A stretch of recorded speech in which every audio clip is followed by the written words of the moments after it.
Good evening, ladies and gentlemen. Happy holiday season to you. Here we are a week before Christmas.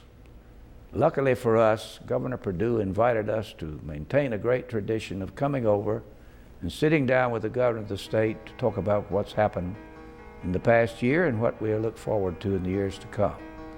Governor Perdue has done so.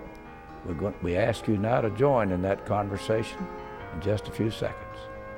Sponsored in part by Wachovia, a Wells Fargo company, helping North Carolina people realize their financial goals since 1879. And through the financial contributions of viewers like you, who invite you to join them in supporting UNC-TV.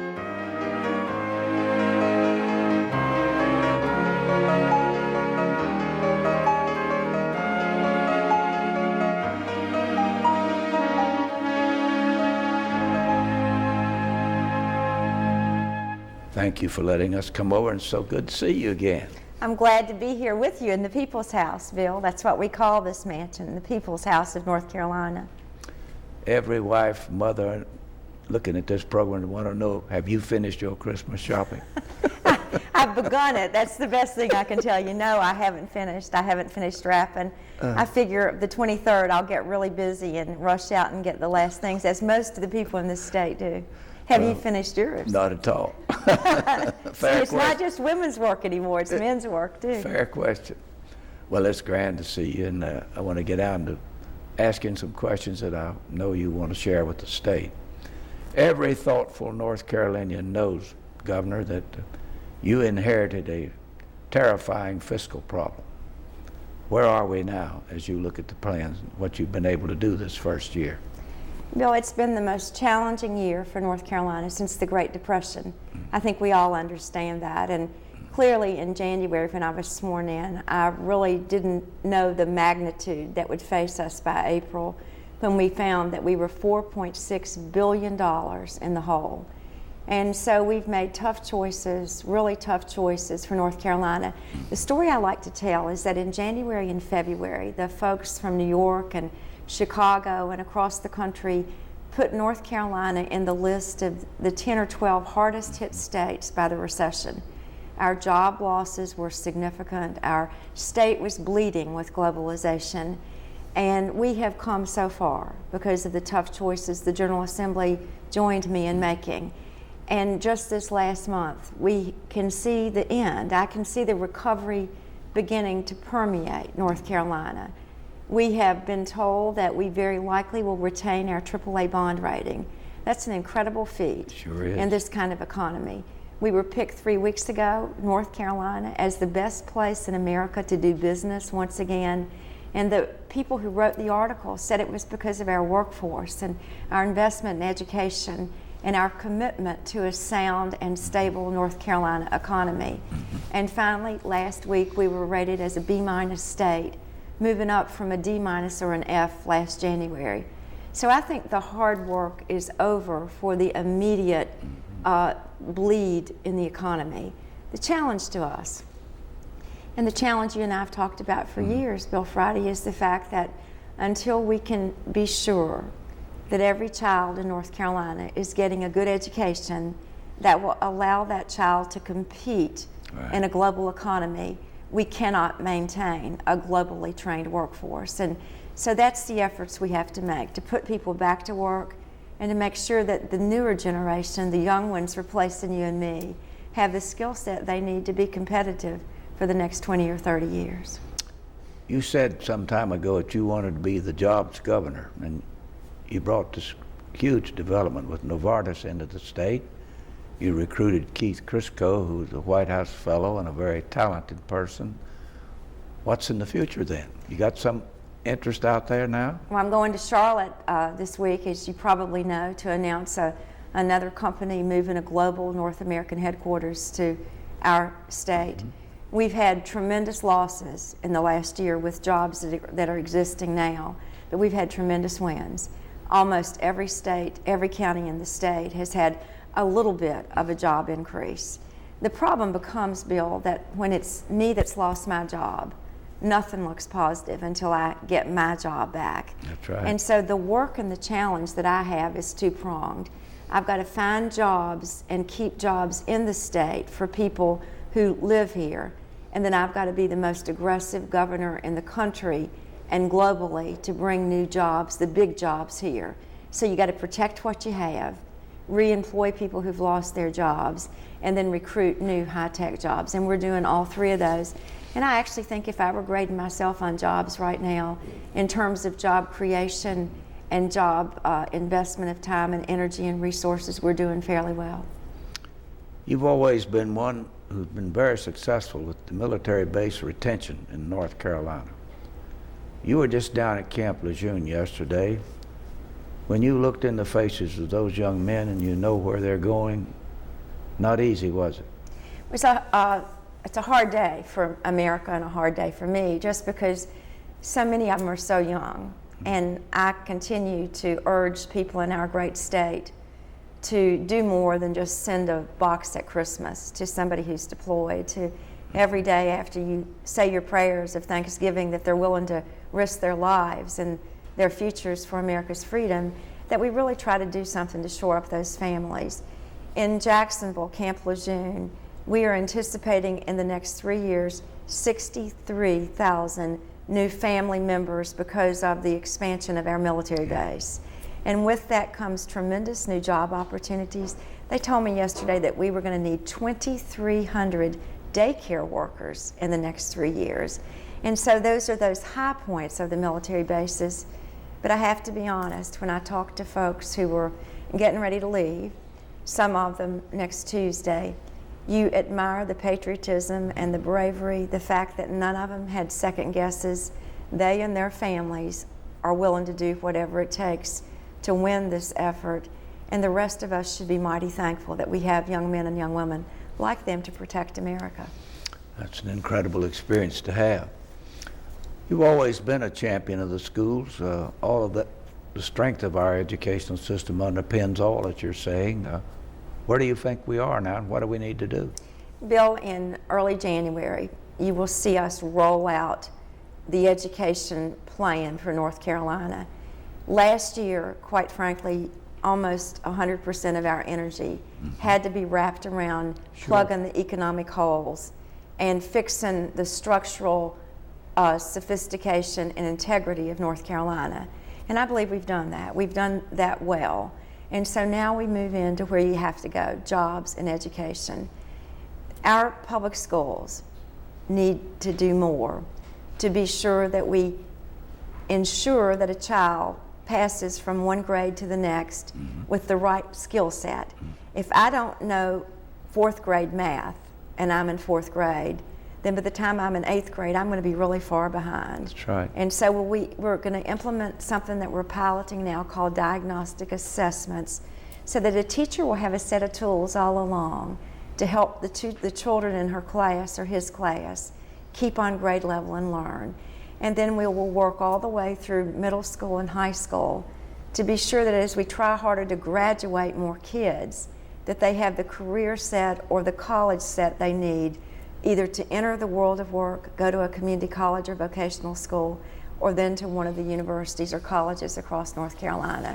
It's a complex world we live in, and the skill set is indeed different for every single profession. But in my reading and thinking and talking and listening, I've understood clearly that in the 21st century you have to have communication skills, math and science skills, reading skills, and then you need to have something that you've always had, which is the ability to dream big dreams and to be an innovator, because that's how the 21st century is going to be grown. Now, part of that excitement and changing our horizons is manifested by your recent trip to Asia. Spent a lot of time in Japan and China.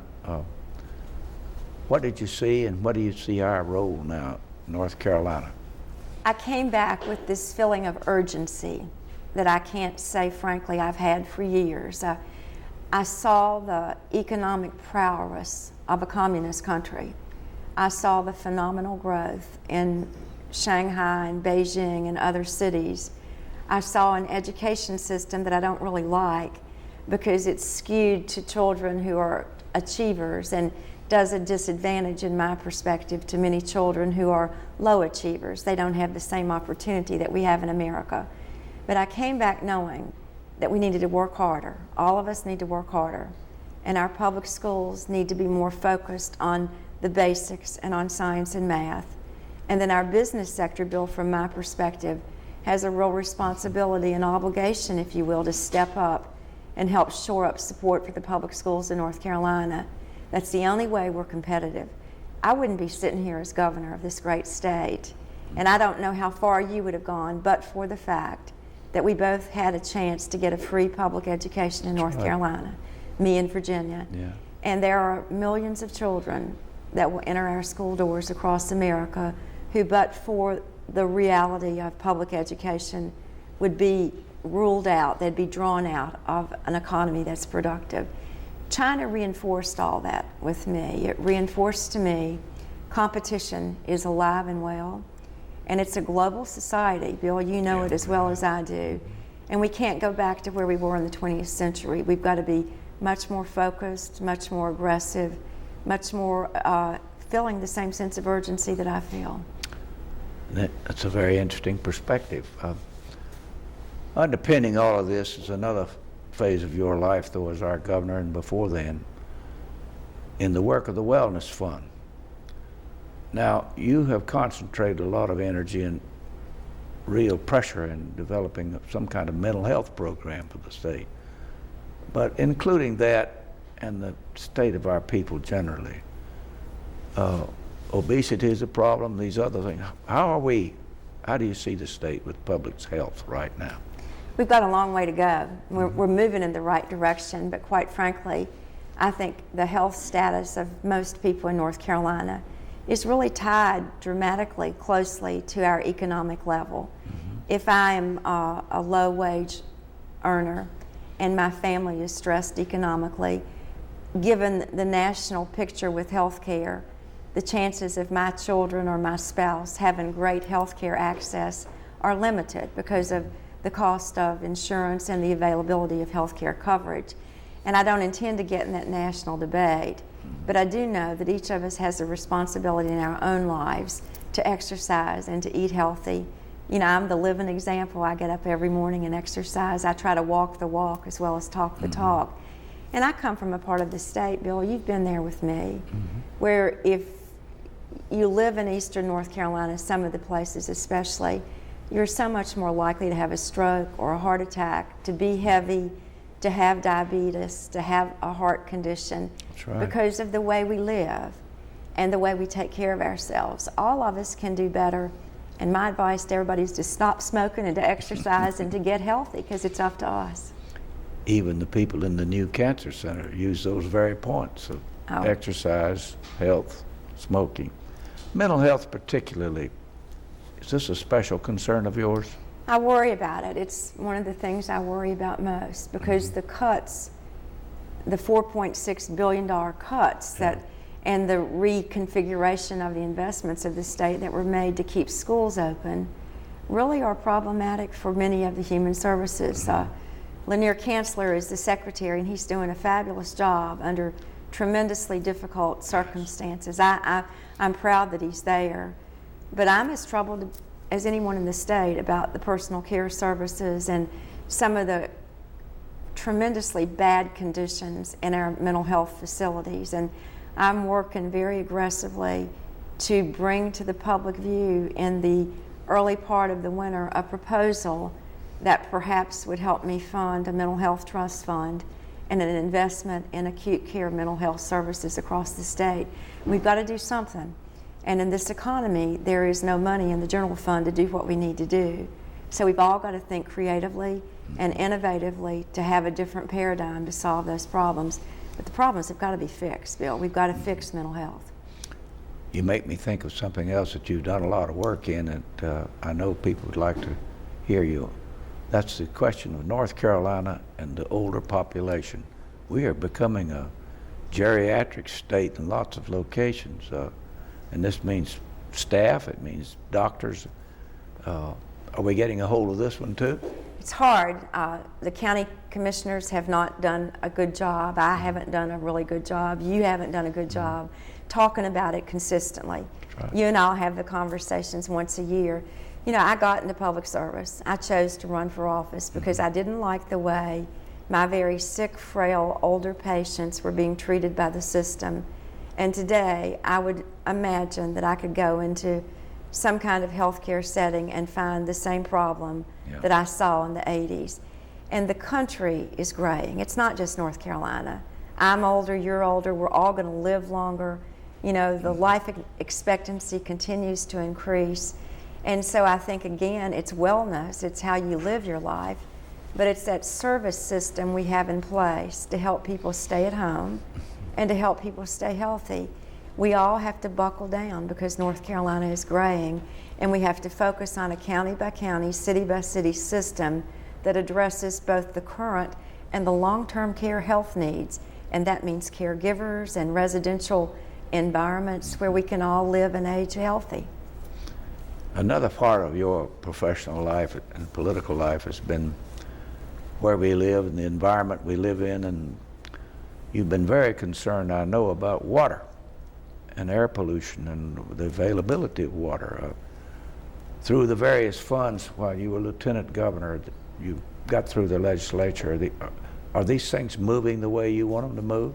I don't think they're moving fast enough for any of us because green is now, and green is gold in North Carolina and America.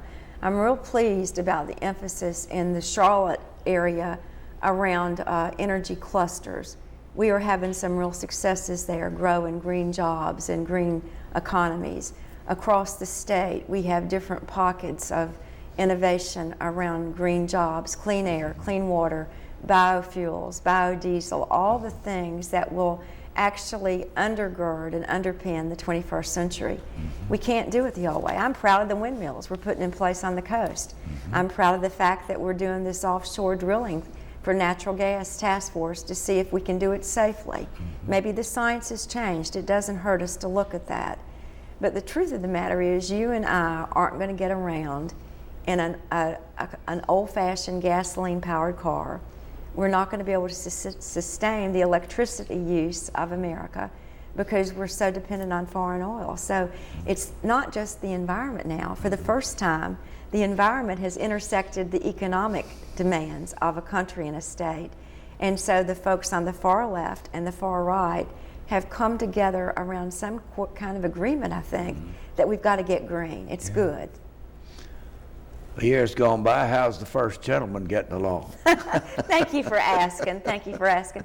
I think he's had a good time. I really do believe he feels energized. He's very involved in education because of the work and the commitment I've made to open government and transparency. We've been very reluctant to try to figure out publicly where his position is. I know he would have loved to have served on a state board of education or a college board, and we've just chosen not to do that, Bill. So he continues to be involved with the Public School Forum and the university at Chapel Hill, as you know. And so his interest in schools has been a principle of his entire life, and I'm proud of that.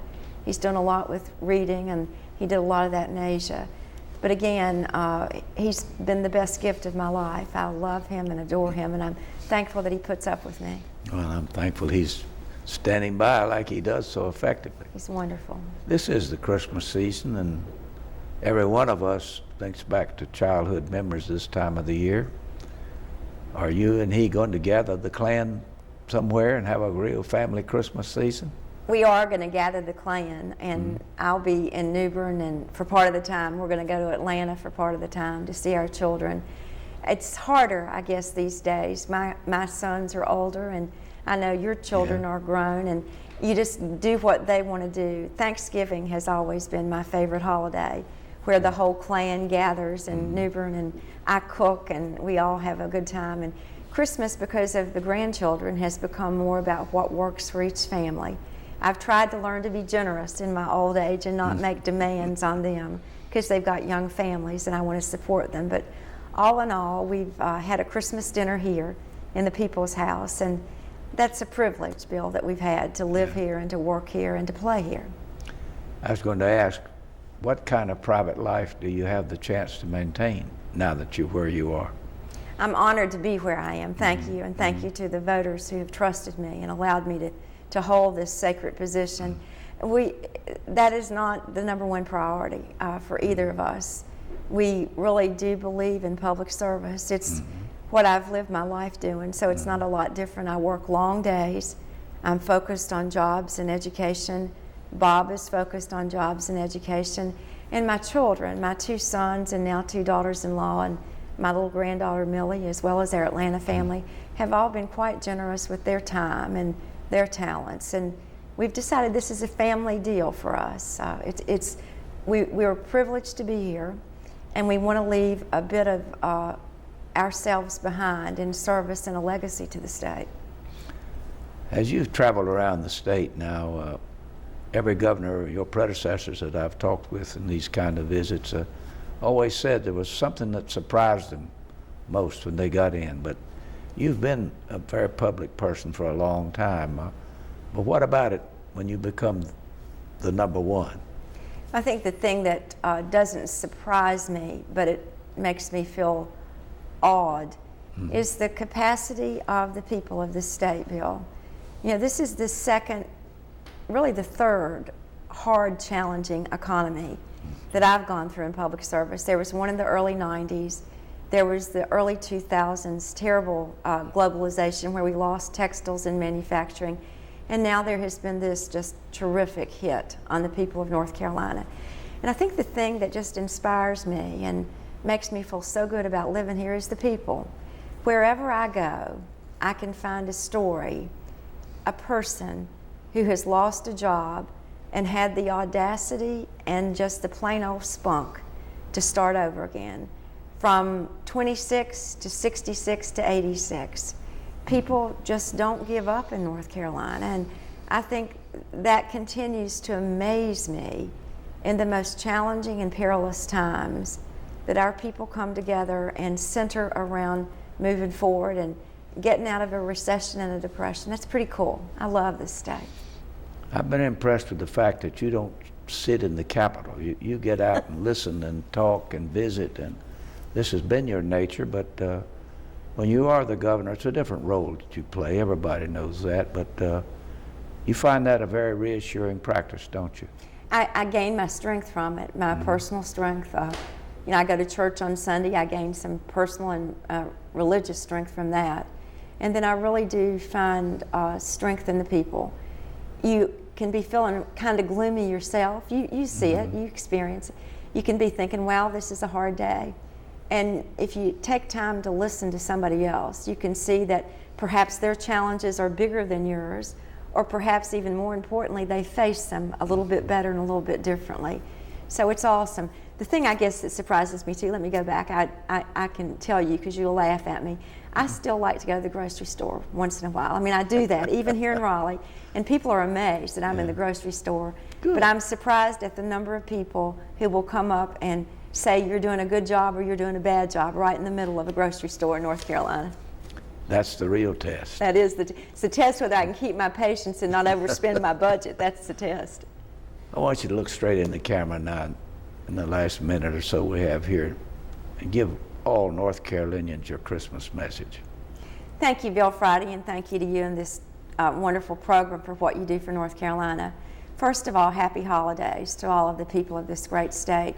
We've had a hard year. All of us have had a hard year.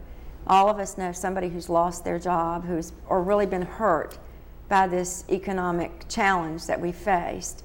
But let me tell you one more time, we faced it. We faced it with integrity, with strength, with tenacity, and we are coming through. I know for those of you who don't have a job yet, you don't feel that way, but there's a brighter day for North Carolina. We can get through this, we are getting through it, and we'll come out as a winner.